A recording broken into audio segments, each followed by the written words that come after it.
श्रीगुरुभ्यो नमः।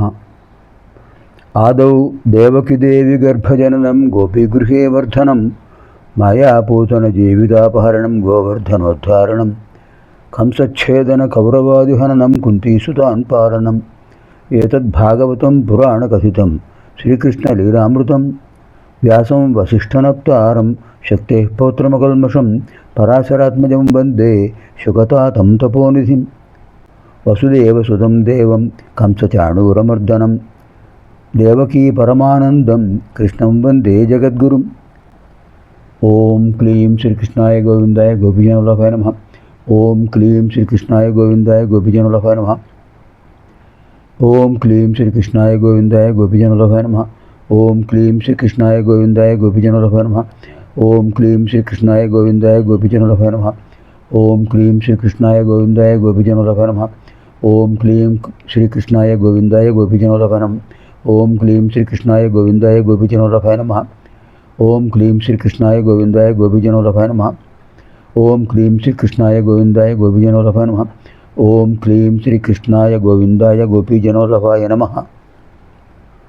श्रीमद्भागवत महापुराणे पंचमस्कन्धे चतुर्थाध्याये प्रविशामः। नाभि महाराजु యజ్ఞం చేశాడు. శ్రీ మహావిష్ణువు యొక్క అనుగ్రహం పొందాడు. ఏం కావాలి అని అడిగితే అజరామరమైన కీర్తి ఖ్యాతి పొందాడు. మీ వంటి వాడు నాకు పుత్రుడుగా కావాలి అంటే ఆయన ఏమన్నారు, నా వంటి వాడు అంటూ ఎవరు ఉండరు, నాకు నేనే సాటి, గగనం గగనాకారం సాగర సాగరోపమః, ఆకాశానికి ఆకాశమే సాటి, సాగరానికి సాగరమే సాటి, అంచేత నేనే నీకు పుత్రుడిగా జన్మిస్తాను అని చెప్పేటప్పటికి నాభి ఆయన భార్య మేరుదేవి కూడా తాను సంతోషించారు. తర్వాత ఆయన రాజధానికి వెళ్ళాడు. ఋత్వికులందరికీ దక్షిణిచ్చాడు. ఆ భార్యాభర్తలిద్దరు కూడా చాలా సంతోషంతో ఉన్నారు. శ్రీ మహావిష్ణువే తన కుమారుడుగా జన్మిస్తాడు అనే భావంతో చాలా సంతోషంగా ఉన్నారు. మహారాణి గర్భవతి అయింది. శ్రీ మహావిష్ణువు యొక్క అంశ ఆవిడలో తేజరూపంలో ఆవిడలో ప్రవేశించింది. కుమారుడు జన్మించాడు. షోడశ కళా పరిపూర్ణుడు శ్రీ మహావిష్ణువే. ఋషభదేవ అని పేరు పెట్టారు. ఋషభ అంటే ఋషుల్లో స్వరాల్లో అరు ఉంది, అచ్చుల్లో ఆ ఈ ఉ అరు ఋషి అంటుంటాం. ఆ అరు ఇక్కడ ఉంచాలి, అక్కడ ఇక్కడ. ఆయన పేరు ఋషభదేవ. ఋషభ అంటే శ్రేష్ఠుడు. ఆ ఋషభదేవుడు శరత్కాల పూర్ణచంద్రుడిలాగా షోడశ కళ్ళతో దినదిన ప్రవర్ధమానుడై ఆనందంగా ఉన్నాడు. అందరినీ ఆనందింపజేస్తున్నాడు.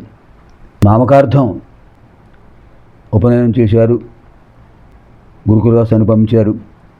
కేవలం నామకార్థం జరగాలి కనుక అలా చేశారు.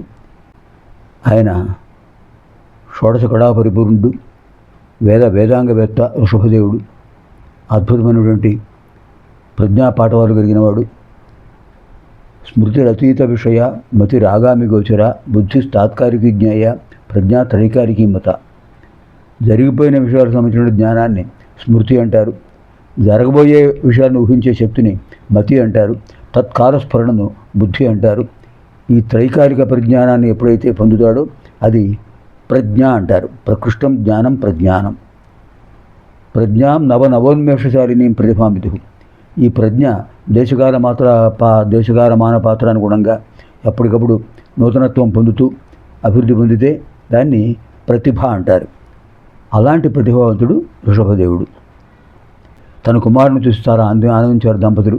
మేరుదేవి, నాభి మహారాజు కూడా చాలా సంతోషించారు. యుక్త వయస్సు వచ్చింది. అతనికి పట్టం కట్టాలి, పట్టాభిషేకం చేయాలి అనుకున్నాడు. దేవేంద్రుడి యొక్క కుమార్తె జయంతిని వివాహం చేసుకున్నాడు. దేవేంద్రుడికి ఒక కుమారుడు కుమార్తె ఉన్నారు. కుమారుడి పేరు జయంతుడు, కుమార్తె పేరు జయంతి.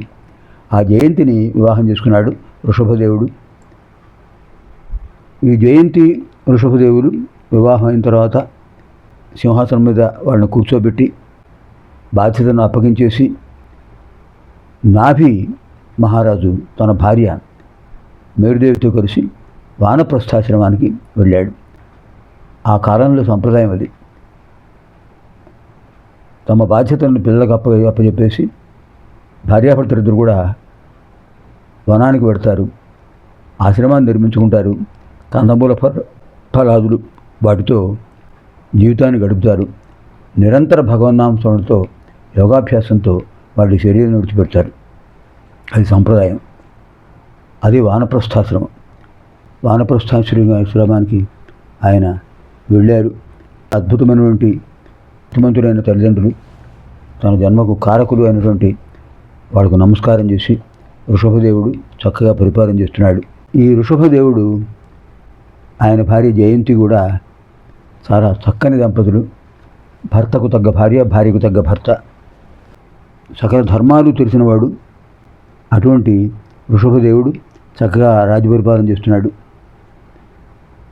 తల్లిదండ్రులు బదరికాశ్రమానికి వెళ్ళారు. అక్కడే తపస్సు చేసి శరీరం విడిచిపెట్టారు అని తెలిసింది. సరే, వాళ్ళు వచ్చిన బాధ్యత పూర్తయింది. పుత్రుడిగా తన కర్తవ్యాన్ని నిర్వహించాడు ఋషభదేవుడు. ఏమిటంటే పుత్రుడి ధర్మం? జీవతోర్వాక్యకరణాత్ ప్రత్యబ్దం భూరిభోజనాత్ గయాయాం పిండదానాచ్చ త్రిభి పుత్రస్య పుత్రత అని శాస్త్రం చెప్తోంది. జీవతోర్వాక్యకరణాత్ తల్లిదండ్రులు జీవించి ఉండగా వాడు చెప్పిన ప్రతి మాట పాటిస్తూ, వాడి ఆజ్ఞను పాటిస్తూ వాడికి సంతోషం కలిగించడం. వాడు ఈ లోకం నుంచి విడిపోయిన తర్వాత ఏ తిథినాడు వాడు విడిపోయారో ఆ తిథినాడు అన్నదానం, వస్త్రదానం వాడి గోత్రనామాలతో చేయటం. ప్రత్యబ్దం ప్రతి సంవత్సరం ఆబ్దికం ఉంటారు. అబ్దం అంటే సంవత్సరం. ఆ అబ్దం నాడు పెట్టే పితృదేవతా కార్యక్రమాన్ని ఆబ్దికం ఉంటారు. అలా ఆబ్దికం పెడుతూ తల్లిదండ్రులు విడిపోయిన తర్వాత సంవత్సరం లోపు లేదా సంవత్సరం తర్వాత అయినా కూడా గైకి వెళ్ళాలి. గైకి వెళ్ళి గైలో పిండ ప్రదానం చేయాలి గోత్రనామాలతో. అక్కడ కూడా దశదానాలు చేయాలి. అలా ఋషభదేవుడు తన భార్యతో కలిసి తల్లిదండ్రులకు చేయవలసినటువంటి కార్యక్రమాన్ని కూడా నిర్వర్తించాడు. పితృ రుణాన్ని తీర్చుకున్నాడు ఋషభదేవుడు. ఈ జయంతి ఋషభదేవులకు 100 మంది కుమారులు. వాడి జీవన విధానం అలా ఉండేది. వాడి యొక్క సంతానం కూడా అలాగే ఉండేది. అది కృతయుగ లక్షణం. ఈ 100 మంది కుమారులలో పెద్దవాడు భరతుడు. ఈ పేరు జ్ఞాపకం పెట్టుకోవాలి. ఎందుకంటే ఆ మహానుభావుడు ఈ ప్రాంతాన్ని, ఈ మొత్తం ఖండాన్ని పరిపాలించడం వల్ల భరతఖండం అని పేరు వచ్చింది. ఆయన పేరు భరతుడు. 100 మంది కుమారుల్లో పెద్దవాడు. ఋషభదేవుడు సమర్థుడైనటువంటి తన కుమారుని చూశాడు, చాలా సంతోషం పొందాడు. 100 మంది కుమారులకు ఉపదేశం చేశాడు. నాయనలారా, మీరు జాగ్రత్తగా ప్రవర్తించాలి, ప్రజలను చక్కగా పరిపాలించాలి. ప్రజల యొక్క సహకారం ఉంటేనే మీ పరిపాలన సరిగా నడుస్తుంది. నా విష్ణు పృథ్వీపతి అన్నారు. విష్ణువు కానివాడు పృథ్వీపతి కార్యుడు అన్నారు. దాన్ని సార్థకం చేసుకోవాలి అని ఉపదేశం చేశాడు. ఇది శ్రీమద్భాగవతే మహాపురాణే పరమహంస సంహితాయాం పంచమస్కంధే 4థోధ్యాయః. స్వస్తి.